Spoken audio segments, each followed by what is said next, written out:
All right, good afternoon, everyone. Welcome to our first webinar in our Research to Action webinar series, Amplifying Her Voice. The series features conversations between faculty experts and industry leaders, where faculty members share the latest research ideas and concepts affecting today's business environment, and industry leaders share their experiences and advice on navigating those challenges. My name is Bill Sackman. I'm Director of Alumni Relations for the Saunders College of Business, and I welcome you all here today. Before we begin, there are a few housekeeping items that I would like to go over. First off, I'd like to thank our interpreters, Martha and Danny, for being here today. Thank you so much, Martha and Danny. This session is being recorded, and we will share this session in a follow-up email following this event. This is a Zoom webinar. Only our panelists, moderator, and interpreters can be seen on screen. We have scheduled time for questions and answers later in the program. If you have a question, please enter it in the Q&A icon on the lower Zoom toolbar. With that, I'd like to introduce our moderator, Dr. Shal Khazanchi, Associate Dean for Research and Graduate Programs in the Saunders College of Business, and she's going to be introducing our panelists today. Thanks so much, Shal. Thank you, Bill. Welcome, everyone. I'm so excited that you were all able to join us today. Hey, Madeleine Albright, first female secretary of the United States, once said, "It took me a long time to develop a voice, and now that I have it, I'm not going to be silent." But often, women speaking up is like a tree falling in forest with no one to hear it. So in response to the struggles of being heard, women aides in Obama administration developed a technique called amplification. You may have heard about it. When one woman expressed an idea, another woman in the room would amplify it while crediting the original author. This acknowledgement forced men in the room to recognize contributions and denied them the chance to claim the idea as their own. So today's webinar is focused on amplification as a strategy, and we have a great group of panelists. I'm so excited to have them join us, who are uniquely qualified and experienced to speak to the challenges of being heard, ways to overcome them, and to the advantages of amplifying others' voices, not yours, others' voices. So let me just take a moment to introduce our brilliant panelists. Is Professor Kristin Bain, and she's a faculty member at Saunders College of Business and is an expert in voice behaviors and gender differences. Previously, she worked in restaurant management and as a trainer at a nonprofit.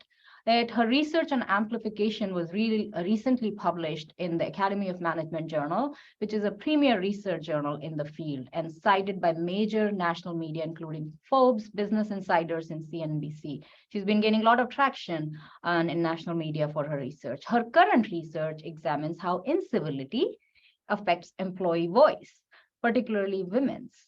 And she received her Ph.D. from the University of Utah.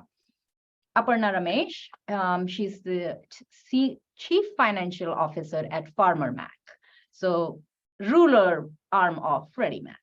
And she previously served as CFO of Federal Reserve Bank of Boston, as well as the board of non-for-profit Best Corporation that is focused on better jobs. Aparna is a fellow of the 2017 class of Aspen Finance Leaders Fellowship and a member of Aspen Global Leadership Network. Aparna is an RIT alum. We are very proud to have her join us from MS Finance and has MBA from MIT Sloan School of Management. Heather Foust-Cummings is passionate leader of Catalyst researchers, librarians, and fact checkers who are experts and thought leaders on building workplaces that work for women. Before serving in this role, Heather researched topics such as women on boards, women in technology, inclusive workplace cultures, and leadership, and how men engage in workplace equity efforts. A sought-after speaker, she has consulted for organizations in the financial services, pharmaceutical technology, and construction industries. She received her PhD in political science and a certificate in women's studies from Emory University. So thank you to our panelists for taking the time to join us.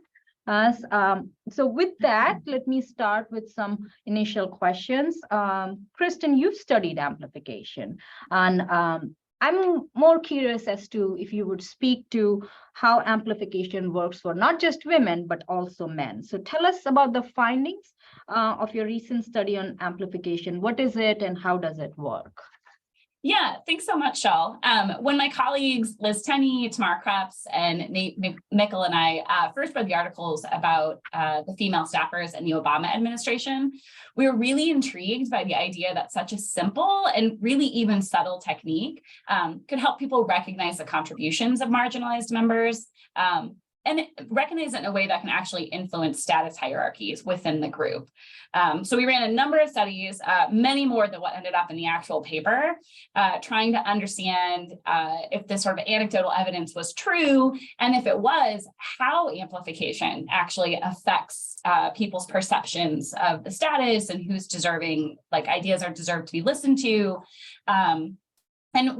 In all these studies, we consistently found that when someone voices and their contribution is ignored or dismissed, so the group just sort of glosses over it in a way, and then another person comes in and paraphrases that idea, making sure to give that person credit, the person who originally spoke up, we called them the voicer, they gain status, which means that they're seen as more deserving of respect and admiration by other members of the group.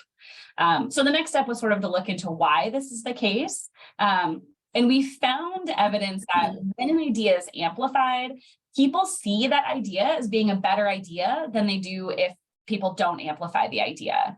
So by sort of drawing attention to it, people kind of get this idea of, oh, well, it must be a good idea if that person is going to highlight it and mention that the other person voiced it to begin with. We also found that, which I think is really interesting, is that when your idea is amplified, you seem more communal, which is really capturing the idea that you come across as somebody who cares about the group and you want to benefit the group. So you're willing to put the group's needs before your own. So when you have an idea and it's amplified, that sort of emphasis on I care about the group gets highlighted. And you also come across as seeming more agentic, meaning more competent, more capable, more assertive. And those are the two things that we like to give status to people in groups for, is because they care about the group and they can help us achieve our goals. They're competent. So we found that when you're amplified, people think your idea is better. They think you care about the group, and they think that you're smart enough to come up with suggestions that are worth listening to, all of which influence the amount of respect that others in the group think that you deserve. So that was a big finding for us. And then, the other big piece that we found when we were looking into this was that these effects are not just for the person who initially came up with the idea. And this is my favorite part about the research. The person who amplifies, the one who shines the light on the person with the idea, also receives very similar benefits. So they also are seen as deserving respect. They're also seen as being more communal, caring about the group. And I think that's really a cool thing to know, that by helping highlight the contributions of other members, giving them credit, you can actually benefit yourself. So that was one of my favorite findings about this paper. So it helps to help others, right? So if you amplify idea, you're not just helping the person whose idea is being amplified, but yourself, because you acquire better status, you're perceived more respectfully, right? Yeah. People really like the fact that you're willing to throw the spotlight on somebody else, because again, it shows you care about the group above yourself.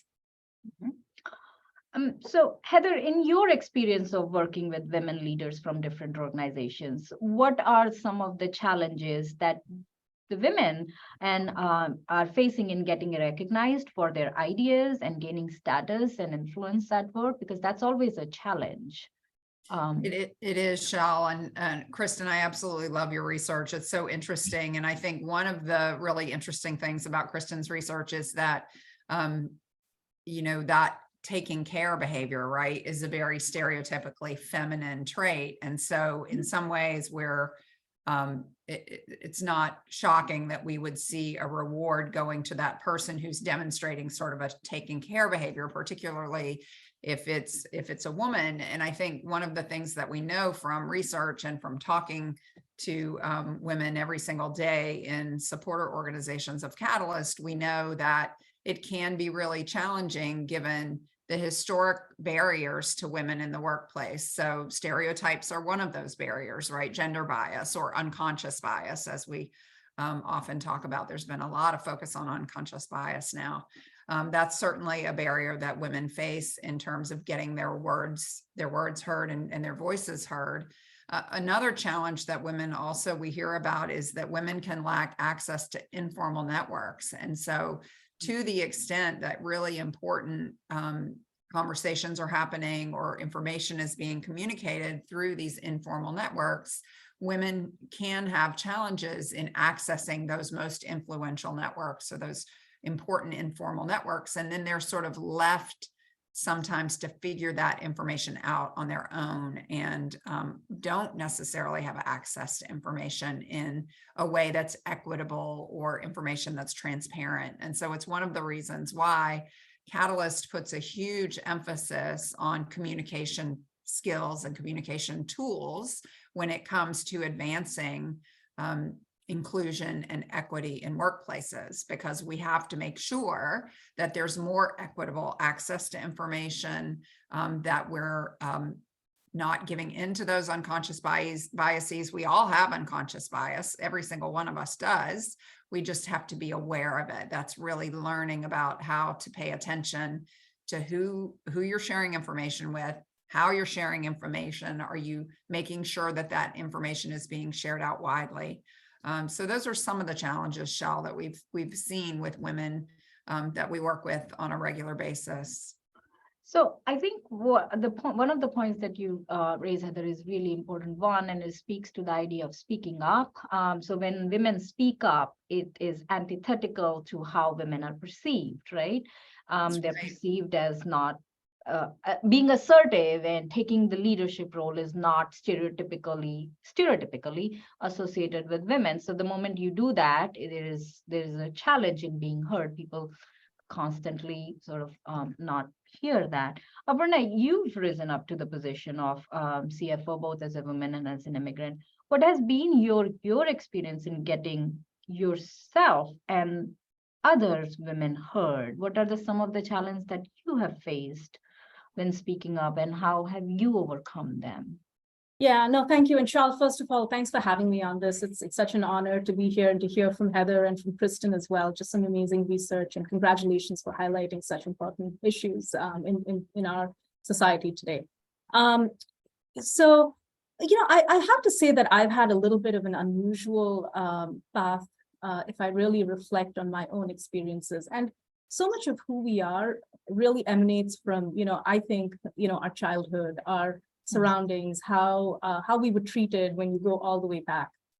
You know, I came, and I was very fortunate. I actually came from a family where there were a long line of people, starting with my grandparents, who were pretty well educated. And my grandfather never discriminated. He had 2 boys and 2 girls, and he made sure that all 4 of his children got the same level of education. So my mother has a master's in law. And so when she, you know, when she had us, she made her own choices in terms of whether she, you know, wanted to take time off, stay home, etc. But the one thing she always told me and my sister was, you should make sure that you achieve your passions and your goals, and you should be financially independent. So this was something that was really inculcated in me right from the get-go. And my father was traditional in some respects, but also progressive in his own ways. And so I just think I had a very fortunate upbringing in that I really didn't face a lot of barriers that you might assume a South Asian woman might face. So I, in many ways, did not have a stereotypical upbringing. My grandmother was a feminist. Both my grandmothers were fairly feministic in their approach and their attitude. So I had the benefit of all of that. I also was surrounded by my mother's friends who were pretty senior in their own professions. So I had plenty of female role models. So I never for once in entering the workforce thought of myself any differently from any man or any woman. And I think that when you start with that foundation of confidence, it can really help you ignore a lot of the things that are happening around you. So in some ways, I think I operated with ignorance is bliss. And I just sort of barreled through a lot of the challenges that I probably did not see. And in some ways, I think that was unfortunate. It was fortunate in that I just relied on very basic principles, be well qualified, get the right skill sets, work really hard, compete effectively. I am sure I was perceived on many occasions as not knowing my place or being overly assertive or being strident when confident. I'm sure of that. And I tend to be very passionate about different topics. But because I was so ignorant in my sort of approach, I think it actually kind of served me well. And I found that I was able to hit middle management and even go past that pretty effectively. The point at which I really started to sense challenges were when I actually became much more senior. And I found that I was not in a majority anymore, and I couldn't really ignore it because the aspects of everything that you're talking about in terms of credit or I've heard this term mansplaining, et cetera, started to become more apparent to me. And then there was also more general awareness around these issues. And I started to pay more attention to them. So how did I really overcome those challenges? I had to really do a lot of reflection of my own and think about, how I was really being perceived. So a lot of this starts with some self-awareness, and it can be really hard. I actually had more male bosses than female bosses, and I had fairly traditional male bosses. Some of the hardest feedback, I would say, was some of the harshest feedback that I've received, and they would hit at personality as opposed to performance. Yeah. I actually didn't like it when I was hearing it, but the one thing that I do think I've been good at is receiving feedback. So when I would hear it, I would try to strip away sort of the unfairness or the perceived unfairness of what I was hearing, and try to think about it from the standpoint of, is there some truth to how this is being perceived, right? So that, I think, really helped me start to, I would say, moderate the way in which I try to speak up for issues. And just to sort of push on that thread, some of the areas that women perhaps get unfairly judged on and men don't are, I'm going to put it in the bucket of two primary areas. One is emotion and passion, and the other is confidence, which can be viewed as being overly strident, right? And I know that I tend to suffer from both of those. So how did I start to overcome those? When I was really passionate about a topic or advocating for a topic, I realized I had to come across as not as invested or not as passionate, and really try to operate or try to moderate my own voice and opinions with some degree of neutrality. And once I started to do that, the issues started to really take form, and there were other people, other women and other men who would start to see the benefit of it and start to amplify that. So those are just a couple of examples of how, I overcame a lot of those challenges. But I do think I was also really fortunate in that I did in general have a good foundation to begin with. Aparna, that is so interesting, right? That is so interesting. You made a couple points, like when you were rising up earlier in the career, it wasn't an issue because there were other women, right? As you rose up, you were amongst the minority, and the norms there are different in working. And I also so appreciate you saying like the emotion piece of a confidence. I think all of us on this panel have at some point or the other have been told to given feedback on personality and style. And I always think of that as, would you coach a male colleague on a style? Would you tell a male colleague, oh, you seem too stressed, and this is emotional. So I wonder, Heather, if you've experienced similar or anything of along the same lines. Yeah, Shal, I mean, I think a lot of what Aparna said and what you're saying resonates with what we hear. And again, I think it really ties back to stereotypes and unconscious bias about the way we expect women to behave in society, or our expectations, those very strong gender norms, which impact women. They also, of course, impact men, right? We expect men to show no chinks in the armor, that they are supposed to be a certain type of man. And so we have to recognize that those stereotypes affect men and women. And of course, anyone who is paying attention to the news knows that people who identify as non-binary or transgender have a completely a different set of challenges that they're dealing with. But I think when it comes to speaking up, when it comes to voice some of these challenges, I think that our companies were built with certain structures and norms and processes in place, right? And that those are largely masculine, right? That was built when you even go back all the way to the days of agriculture, right? And then when the Industrial Revolution came along, like everything is very, was built for certain purposes and family structures, and with a lot of assumptions embedded in what that looks like. And so some of that carries forward because those institutional norms are so strong. So then you get into a situation where, for example, you're in the boardroom or you're in a meeting and you voice an idea and someone repeats it, right, and doesn't necessarily give you credit. So this is prior to the work that Kristin, in a situation that's not really done in a way that amplifies and gives credit. If it's just someone else picks up that idea, we at Catalyst actually call that the echo in the boardroom. So someone repeats your idea, and it's interesting because we've seen women respond in different ways. We have, I remember speaking to a female board director who was known for her humor. And so she said, when that happens, I just say, oh, I like that idea. And I actually liked it better when I said it, that type of thing. So I think women come up with different strategies, but I think, Kristin's research and the conversation that, all the reflections that Aparna just shared, there are ways to intervene. So some of those are self-monitoring, right? Changing the way that you present or recognize that you're not necessarily communicating in a way that you're able to get your ideas across.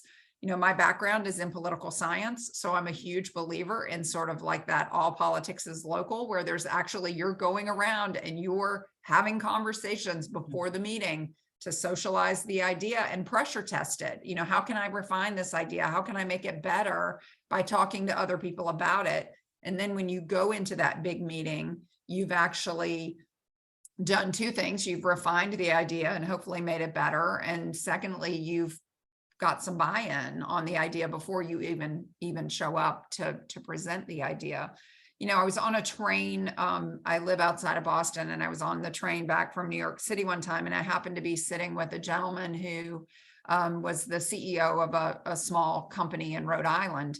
And he had said to me that one of the things that he experienced, we were talking about work, and I told him what I was doing at the time. I was doing research on women board directors at Catalyst, and I said, I research women on the board. He said, what I find the problem with women in the boardroom is, and I just said, oh no, what is that? And he just said, they bring something up, and he said, they continue to bring it up. He said, they won't let go of it. They keep coming back to it, and they keep coming back to it. And I just said to him, do you know why that is? And he said, no, why? And I said, it's because you didn't hear her the first time. Yeah. So she has to keep coming back to it, right? It's her responsibility as a board director to raise, those challenging issues. And you need to demonstrate that you've actually heard her and taken her idea seriously. So I think it's not necessarily intentional when people are not heard. It's just, again, we have these biases, we have these norms, there might be style differences. And so it's not necessarily that people are bad people. It's just that they are not habituated to listening and listening well, and to giving that credit where credit is due.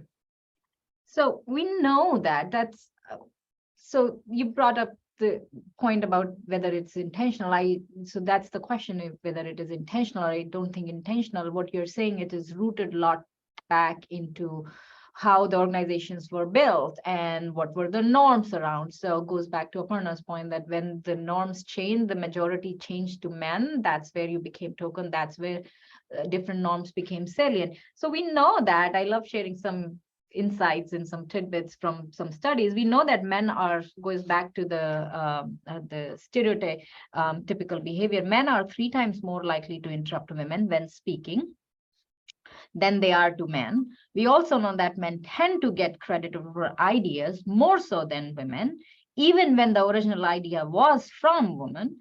And in fact, I still remember in one of my MBA class, when I teach negotiations, and I would always bring this up.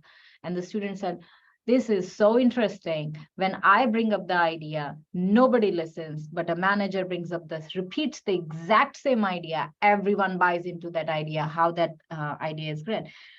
Men are 46% more likely to have an advocate in higher position, which is the networking in piece office and upper echelon. So there are gender differences even in who gets heard and when.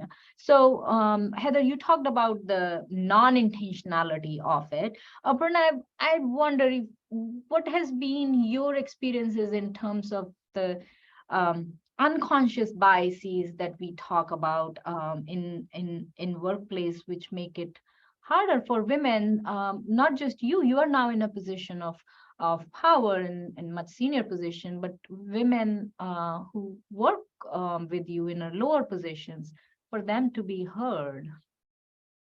Yeah, I think, there, gosh, I mean, there are so many unconscious biases that exist, and they don't just sort of limit themselves to women. I actually think some men also are victims of unconscious bias. I just want to point that out, because I think as companies, we get very used to a certain style of leader, a certain style of leadership, and we associate being loud or or just putting forth your ideas or being very assertive in public settings as being a leader, right? And I think for a lot of women, right or wrong, they tend not to do that as much.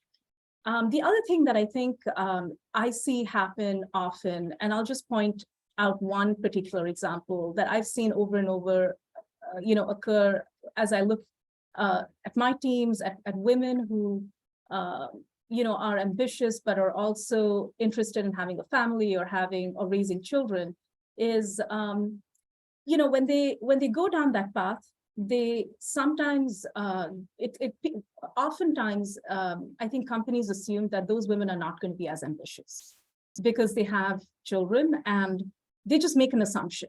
Well, you've got kids and you're probably likely to want to pull back, or you might not want to take a role on that's going to require you to travel a lot.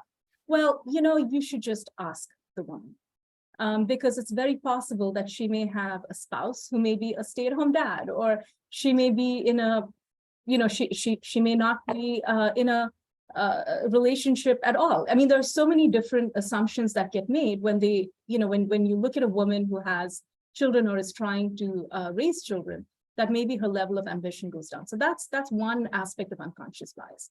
The other one that happens, I think, in more micro form that I've actually in my seat tried to pay very careful attention to, has to do with just the boxing in of women into certain roles. Mm-hmm. I have seen in many organizations where the top position is held by a man, the second in charge is often a woman, right? The man is the strategic leader and the visionary, and the woman is dealing with everything from tactical to process to administrative. And then if you go even further down, there's an assumption if you have a need for administrative work, that it's naturally going to fall on the woman. Yeah. And so there are these unconscious biases that sort of manifest itself in ways that can be quite destructive. And so what happens is it builds upon itself. And then we can't lament that, we have, I was actually at the Economic Club of DC 2 days ago, and the CEO of Walgreens, who's a woman, Rosalind Brewer, was being interviewed, and she was phenomenal. Okay. And she said she's one of only 2 African-American women to be, on the Fortune 500. Now, that's kind of a big deal. And she didn't get into, all of her struggles. But one takeaway that I had was that, when you think about unconscious biases and you think about the roles that women either are pushed into or that they unknowingly self-select into, actually puts them on a path of not having strategic or P&L responsibilities. And if you don't have that, and if you don't grow into it, then you're never going to suddenly one day, when you're ready, become the CEO or the head of a particular region. So these things begin very early, and they are the buildup of a lot of very small things. And so as a woman and as a female leader, I'm very conscious of that. So if I see someone on my team who's always raising her hand to be helpful or to take care of other people or to be administrative, I make it a point of rotating it so that some of the men are taking notes, some of the men, and by the way, all men and all women should be doing things that are administrative. None of us should be above that, but we should just spread that wealth around a little bit. Yeah.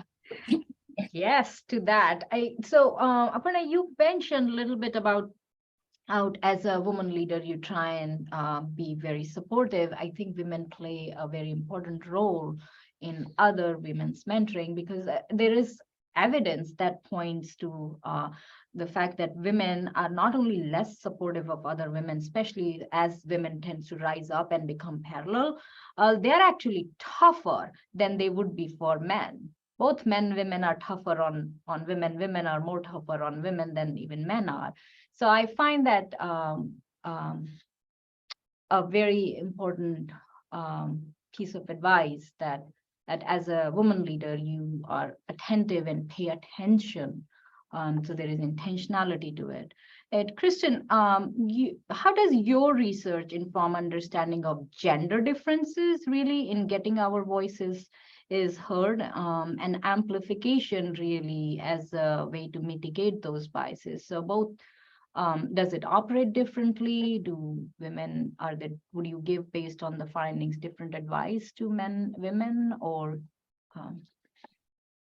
Yeah, I think as we've kind of talked about a little bit, a lot of the difficulty that women face in getting their voices heard has to do with these unconscious biases. And it's really specific to this idea of status. We have certain expectations about the value that different people can bring. And we give status to the people we think can bring the most value to the group. But we're not always great at judging people's actual value. And so a lot of times we use basically proxies. So a really good example is confidence. Like, we tend to think that if you know what you're talking about, you're going to be confident about that. And so we assume that the most confident person in the room is probably the most competent. But I am positive we all know people out there who are really confident that they know of everything, that they are expert on a topic they have just learned about. So it's not a good judge of actual expertise. And so one of the heuristics we'll use is that people who look like our sort of ideal or prototype of like the person who knows what they're talking about, we tend to just assume they do, and we give them more status, which is why a lot of times we don't necessarily think women, especially like young women, are going to have a lot of expertise. That doesn't really match our idea of the expert of a field. And so when they voice that idea, we just sort of ignore it. But then the white man, in his 40s, who's fit and tall, and looks like he could be president on, a TV show, like, that guy says the idea, and now all of a sudden it's brilliant because we expect him to have that brilliant idea. And so, one of the ideas that people will say is you should, promote your own ideas to like get heard better. But the risk of that is if they already don't think that you have a great idea and now you're repeating that idea, now it comes back to what Heather was saying, where that guy on the board was like, women just keep harping on their own ideas and they keep coming back to it and coming back to it. So these sort of biases of these status differences can be a problem. One of the interesting findings we found in our work was that people rated ideas as higher quality when a woman said that idea than if a man said the same idea. But despite that, they still rated men as worthy of status, respect, like more worthy equality. So like there's still the status difference, even though they kind of like the idea better when the woman said it. And so like that's a really odd disparity, we thought, because our work shows that idea equality is part of what leads to status. And so with the amplification, one of the things that was kind of neat was that it really sort of helped reconcile that disparity between the two. So it's, you know, it helped people like, oh, the woman does have an idea. Oh, and somebody else thought she was worth listening to. So it like bumps it enough that they then attribute that value to the person, to the woman who initially said the idea. So amplification is a nice way of really just drawing people's attention to the value that the idea actually is bringing to the group and looking beyond who said it and what our expectations for that person are. So that's a big thing we learned. I think that is also, I know I'm familiar with your research, but every time I hear her talk about it, it is just so powerful. So both Aparna and you, Kristin, are saying that, and I think Heather, you shared your story where women keep repeating ideas because you were not heard the first time. So you keep repeating the same idea over and over again. And what is also interesting is even though people recognize the implication of this so profound, right? So you offer an idea, the idea is high quality, but when time comes to promotion, because they don't attribute status to you, it's the men who would get the promotion. Yeah. Not the women who actually found that, who offered an idea which could actually make a difference. And so Kristin, you were alluding to it a little bit. Some of the common advice that is given to women and is to promote themselves, to be more assertive. But research on self-promotion and leaning in on for women, especially when they're at a lower status, really doesn't really address the situation and can even bring social backlash as against women, like being coached on style and personality. You should monitor your style and personality. So Aparna, tell us a little bit about your experience. Have you seen difference in how people react differently to men and women engaging in self-promotion and leaning in behaviors? Yeah, absolutely 100%. Right. I think, in some ways, it's almost just a fact. Men can be self-promotional, and there's almost an expectation and no real stigma associated with being self-promotional if you're a man. In fact, it's perceived somewhat positively, and the behavior is almost attributed to being a little bit of a leader. Now, look, I just take a step back from all of that, and I think to myself, in two dimensions. One, as the person who is in that seat, right, or had once been in that seat trying to move up and get ahead.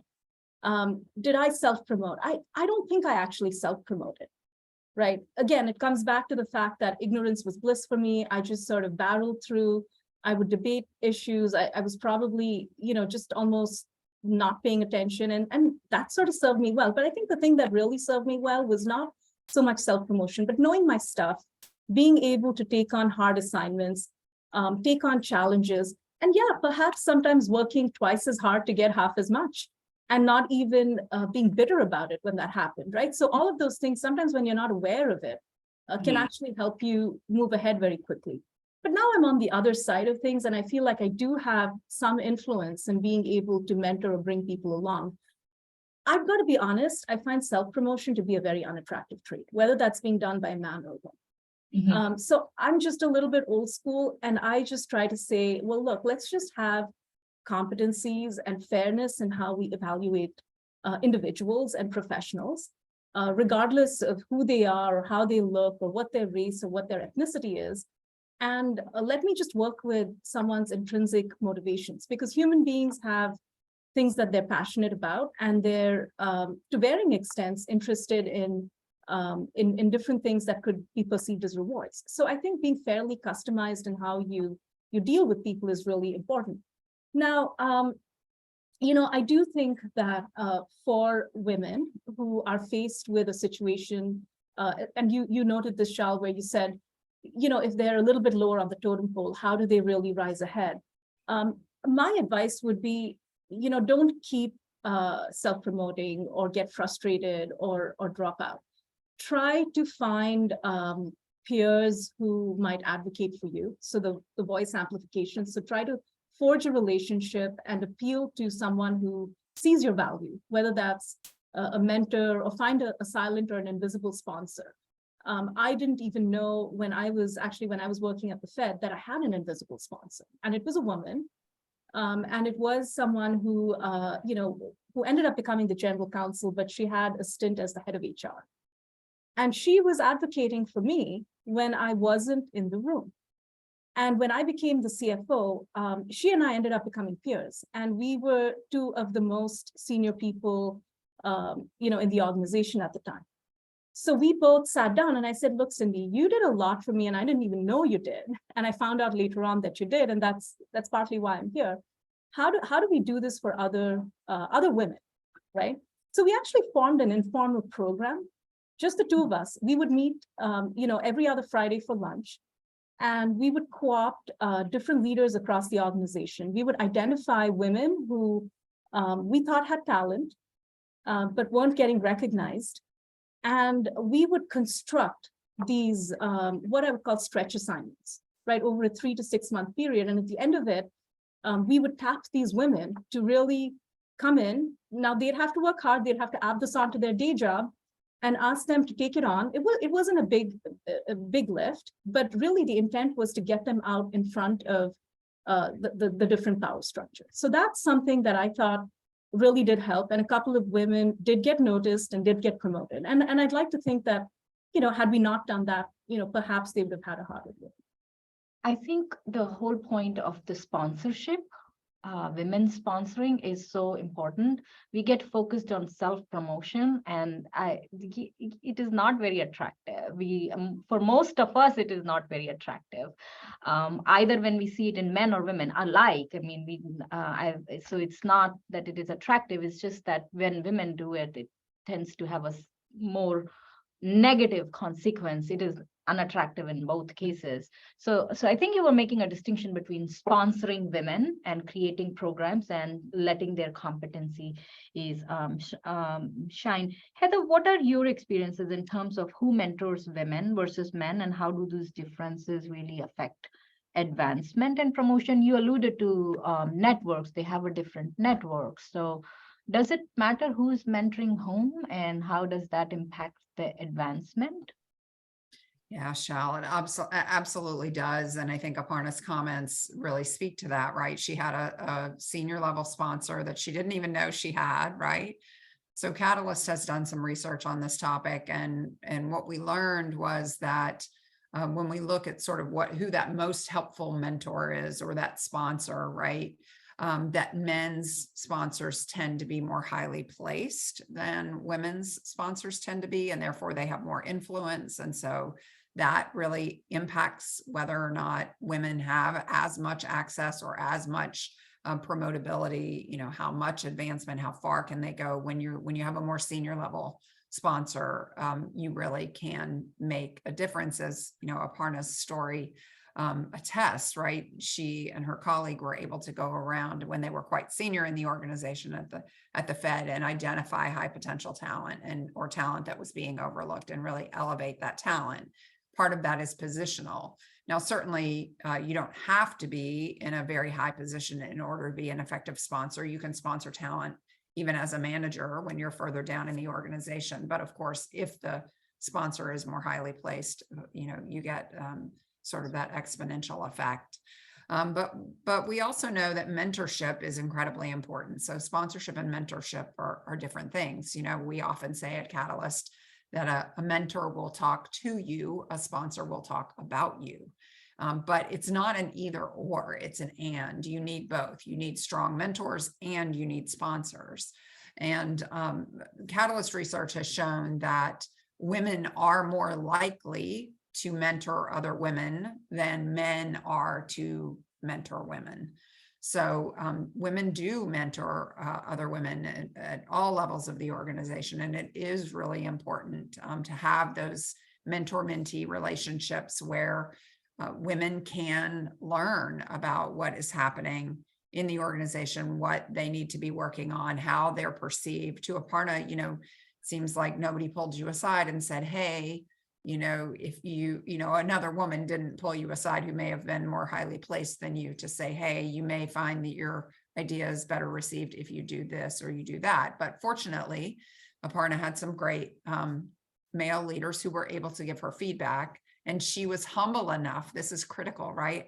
The humility, the opposite of self-promotion, right? The humility is so critically important, because if you can be humble and say, feedback is a gift. I've been given some information. I have to support, sift the wheat from the chaff and take from this what I believe actually will benefit me. And to Aparna's point, is there a kernel of truth in there? And if there is, can I actually take action on that? But all of it is important, right? And we know that also from our research, that when it comes to career strategies, it takes an entire toolbox of strategies to be able to have your voice be heard and to be able to advance. Yeah, So, go ahead, Kristin. Go ahead, Sorry. Kristin. I just wanted to say that I think it's really interesting. We've all kind of noted that self-promotion doesn't look good regardless of who does it.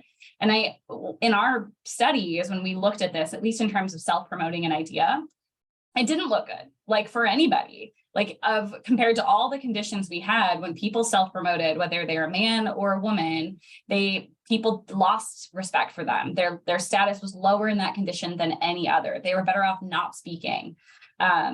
And so I think that's really interesting. It hurts. We did find that even though it hurts like status for men and women, and it hurts them both on communality, women took an extra hit with agency and competence, which I thought was really interesting. So for men, we don't like them as much. We don't really think they deserve our respect as much. Like, it hurts that part, but we don't necessarily think that makes them look any less competent than they did before. Whereas when women do it, somehow that makes them feel, I don't know, maybe almost more whiny or something, but they end up looking less agentic when they self-promote. So I don't actually recommend, strategically in certain times, yes, self-promotion can be a good thing, but as a general rule, you want to be very cautious regardless of your gender, because it, as we've all said, it doesn't look pretty. Right. So we're coming up close to our end of the hour. I want to take some questions. Please feel free to type questions. I'll take them. I'll try to take as many as I can, and I'll toss them to whoever I think can take the. So could the panelists speak to some strategies and skills to overcome the challenges identified? How can we amplify our voice? Aparna, do you want to start with some of the experience? How have you what do we do to amplify voices? What have you done? What have others done? Yeah, so I can amplify by being the amplifier, right? So if I see a really good idea, whether that's, a male colleague who tends to be very introverted, or a woman who is just dipping her toe in, whether that's, a peer or someone on my team, I will actually put the spotlight on them. I think, Kristin, you said, you're taking the spotlight away from you and you're trying to make this, for the good of the team. And if you really sort of take that philosophy, I think that really does work. And I have done that. And frankly, I've had very good male bosses who've also done that and who do that very effectively. And they do that in a calm and thoughtful way. And that can go a really long way. The other strategy that I would suggest for women who might not have an amplifier is to build relationships, not just with other women, but with other men. And to really find a buddy or an ally who would be willing to champion your idea. So it can either be your idea or it can be a good idea. And if you can sort of step back from that as a woman and say, if I don't worry so much about getting credit for it, but I can actually build influence with my relationships, then I'm playing the long game and this could work out. I think it is a longer path, unfortunately, for some women than men, but I found that for myself personally to be an effective strategy. I want to just kind of add to that really quickly. Amplify like, I think one of the things, again, I really like about the study is that you benefit by amplifying other people, even as a low status person. Even if you are the person who's normally ignored, if you start amplifying other people's voices, you are going to gain status. So you can address this which I love, because it empowers you, it gives you agency. You don't need to wait for other people to necessarily help pull you up. By shining that light on other people, you are also gaining, like, you're able to take control of your own sort of life in that way. And I do think that's really important to know. Helping others also makes you look better. So this is another question, and I think relates to, Heather, the point that you brought up about humility. Humility is so big. Humility is not, I always make a distinction between humility and modesty. Humility is giving credit to others when it's due. That's, to me, is humility. So in addition to in addition to proceeding with humility, any ideas on how young women or young people in general, I love the way they phrase this question, young people in general can use their voices to advocate for their causes without being labeled or perceived as entitled, privileged, or aggressive? Yeah, I love that question. Thank you, Shal. I think probably the most important thing that you can do is make sure that there's a tie to the business, right? I mean, businesses operate for a reason, right? So it's great that you have a cause or an idea or something of value to bring to the table, but it needs to be a good idea, right? Or it needs to be relevant to the work that the company's doing. And so I think to the extent that you can really focus in on how you can make your idea, whatever that might be, or your cause, relevant to the work of the company, and showcase what the benefit to the business would be, you're going to have a much easier time.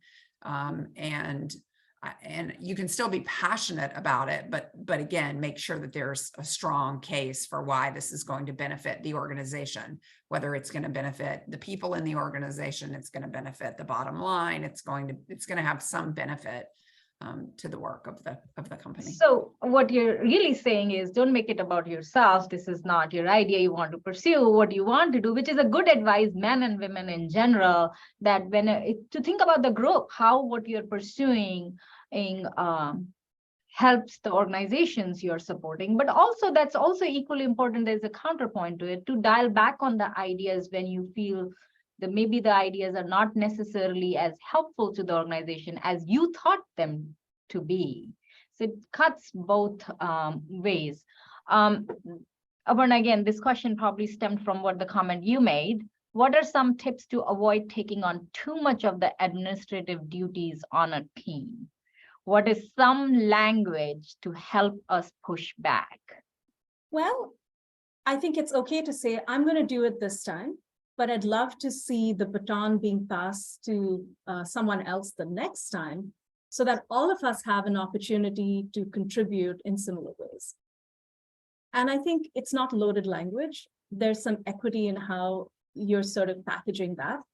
And it also makes the person who keeps coming to you aware that perhaps they should go to other people on the team. And, that I found that to be more effective than sort of being shrill and saying, are you giving this to me because, you think I'm a woman and that's all I'm capable of? That's a downward spiral. So don't do that.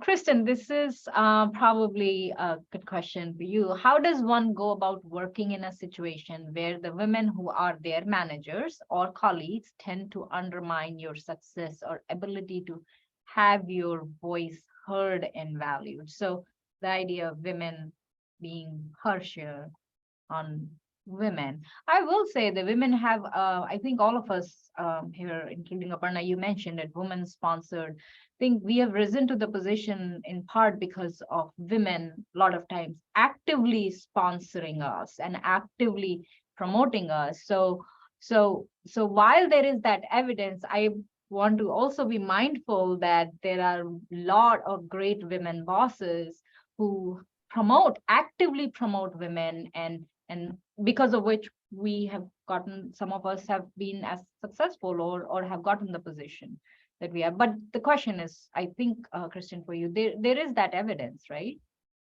Yeah, there is. I've had similar experiences where most of my bosses who have been women have actually been very supportive. So I didn't learn that this was a thing until I started my PhD program. And I had a Research, friend, right? yeah, she had a very different experience. So I think sometimes it depends a little on what field you're in. And the level of competition. So she came from a lot of performing arts, which does have, there's fewer women roles and a lot more oftentimes women actresses. And so there is a very strong competitive component, which I think can exacerbate this. I mean, it's true regardless of whether your boss is a man or a woman. If they are undermining you or they're not being supportive, yeah, start building relationships with other people. I think both Aparna and Heather have kind of mentioned this, like start reaching out, like go build up those connections, allow other people to see your value, be the expert, knowing what you're doing, being very competent, really having that expertise, being helpful, showing that you do care, all make you seem valuable. And what you want to do is just make sure that other people are seeing that. If your boss is directly undermining you, right, taking credit for your work or something like that, you might need to be not necessarily self-promotional, but there are things you can do where you send out your idea, your work, right, and CC other people on it, so it's clear where that originated. I'm hopeful that that's not quite the experience that you're having, because those are just sort of toxic bosses. And that finish your thought. Yeah. But so I think, I don't know, Kristin, you were saying it's not just, I think it's just bad bosses. It has less to do with like gender differences or women being bad. I think they're just bad bosses. How do you overcome those? We are almost at our time, and there are some questions we would have loved to be able to answer. I think we tried to answer as many as we could. But unfortunately, we're running out of time. But I would say this. So this has been fun webinar, but I think the summary of it, from all the feedback that we've gotten, is to really crack the code of power in upper echelons. And one simple, right, in a very powerful way, is you shine when you shine light on others. It's really about amplifying and shining light on others. So you rise by raising others. With that, I'll give it to Bill. Bill? Yes, thank you again, everyone, for joining us today for the Saunders College of Business Research to Action webinar, Amplifying Her Voice. Thanks again to all of our panelists and our interpreters for being here today. We hope you found today's topic valuable and enjoyable. We will be hosting additional webinars as part of this series in the spring semester, so be on the lookout for that news. And we hope all of you have a happy and healthy holiday season. Thank you, everyone. Thank you. Thank you. Bye. Thank you. Bye.